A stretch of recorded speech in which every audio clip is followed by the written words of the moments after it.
17840 ብር የፈጀውን የቤት አስቤዛ የረመዳን አስቤዛ አሳያችኋለሁ ማለት ነው። ይህንን እኔ እነዚህን የገዛቸውን ለአንድ አመት ነው የምጠቀምባቸው ማለት ነው። ምን እንደሆነ አሳያችኋለሁ ማለት ነው። አሰላሙ አለይኩም ወራህመቱላህ ወበረካቱ። ውድና የተከበራችሁ የመዲቲዩብ ቤተሰቦች እንዲሁም ክርስቲያን ወገኖቼ እንዴት ናችሁ? ዛሬም በቭሎግ ተመልሼላችኋለሁ ማለት ነው። እንግዲህ እንደተለመደው ቭሎጌን በጧት ነው የጀመርኩላችሁ ማለት ነው።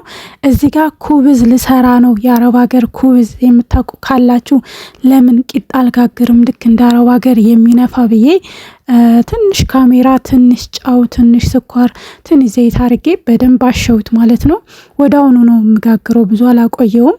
ከዛ በዚህ መልኩ ካሸውት በኋላ አድበልብሌ ለአምስት ቦታ ያው መጠኔ ለአምስት ቂጣ ስለፈለኩኝ ማለት ነው አድርጌ ቁጭ አረኩት ለቂጣው ማባያ እስከምሰራ ድረስ ማለት ነው።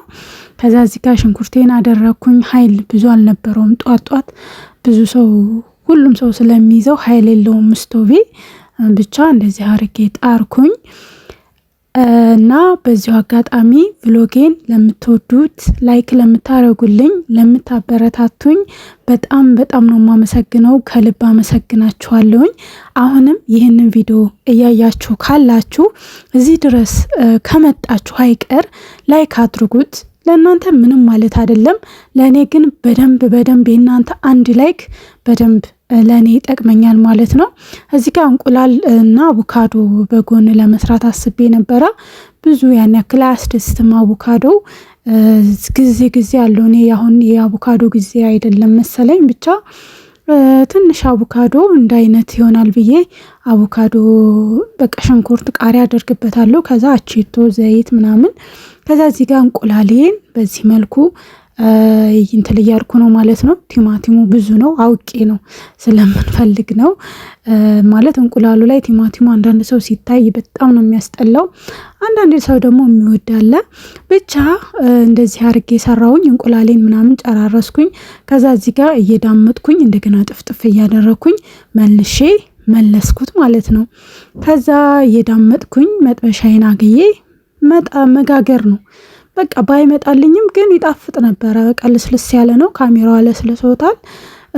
በቃ አንዳንዴ ለየት ያለ ቁርስ ይሆናል ትላላችሁ።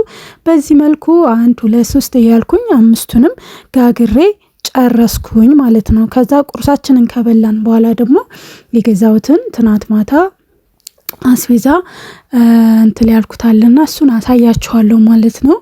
17840 ብር የፈጀ አስቤዛ ነው። ብቻ ምን እንደሆነ ደግሞ ታውታላችሁ ማለት ነው። ብርቅ ነው እንዴ እንዳትሉ ግን ችግር የለውም። ብቻ እዚህ ጋር አቮካዶን አረኩኝ፣ እንቁላሌን አረኩኝ።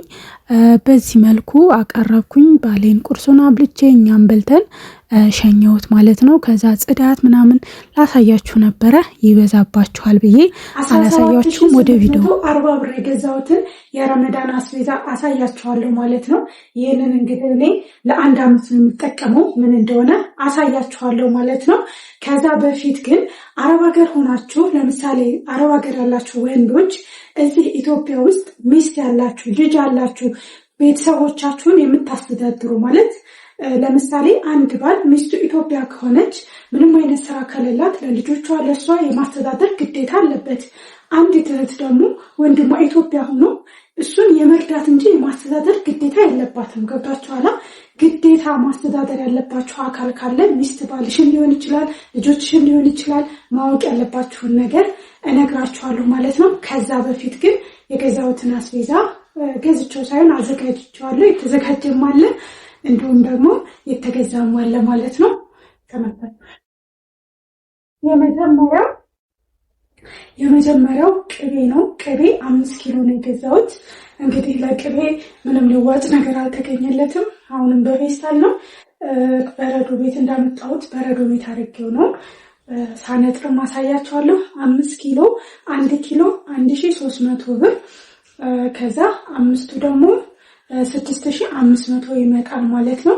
ቅመም ደግሞ ለማንጠሪያ የ1000 ብር ያስፈልገዋል። ኮራሪማ ተወዷል። ቢያንስ ሩብ ኮራሪማ ስለሚያስፈልገው ሩቡ ደግሞ 700 ብር ነው ኮራሪማ ማለት ነው።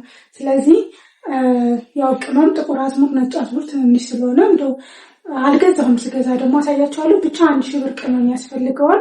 ሁሉም ሆኖ እስከነ ቅመሙ 7500 ብር ማለት ነው። ሌላው ደግሞ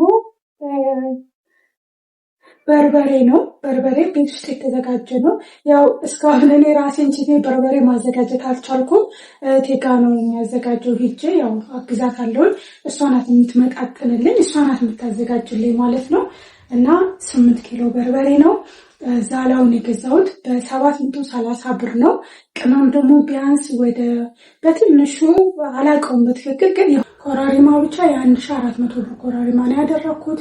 በቃ ሁሉም ሆኖ በትንሹ የ2000 ብር ቅመም ተደምሮ እንደገና ደግሞ 730 በ8 አባስታችሁ እንደገና 2500 ደምሩበት ማለት ነው። ቢያንስ ስንት ሆነ መሰላችሁ? ሁሉም ሆኖ እስከነ ቅመሙ 8300 ምናምን ብር ነው ማለት ነው። 8 ኪሎ በርበሬ ማለት ነው።